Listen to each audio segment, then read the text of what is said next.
మేస్త్రి గారు వచ్చిన దగ్గర నుంచి హైడ్రా వాళ్ళు, మున్సిపల్ వాళ్ళు కనీసం నోటీస్ ఇవ్వకుండా వచ్చి ఇల్లు కూలగొడుతున్న పరిస్థితి ఉంది.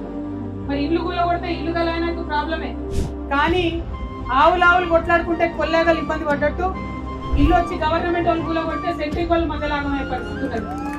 మొత్తం మీ సామాన్తో సహా అందులో కంప్లీట్ గా పోతే కూడా కనీసం ఇల్లు గలైన ఇచ్చుడు కానీ, బిల్డర్ ఇచ్చుడు కానీ, ప్రభుత్వం మరి ఒక మాట ముందు సెంట్రింగ్ వాళ్ళకు మీ సామాన్ జర పక్కకు పెట్టుకుంటే మేము ఇల్లు కూలగొట్టేదాని పరిస్థితి కూడా లేదు. మరి పోయినటువంటి ఆ సామాన్కి నష్టపరిహారం ఇచ్చే ఆలోచన కూడా చేస్తలేదు. కాబట్టి ఎన్ని రకాలుగా ఆలోచించినా ప్రతి సందర్భంలో పని చేస్తున్నది మీరు, ప్రాణాన్ని పనంగా పెట్టి 5-6 అంతస్తుల మీద గాల్లో ఊగులాడుకుంటూ వర్క్ చేస్తున్నది మీరు, కానీ ఇంతవరకు ప్రభుత్వం నుంచి ₹1 సాయం కూడా అందుతలేదు. చాలా దారుణమైన పరిస్థితి ఉన్నది.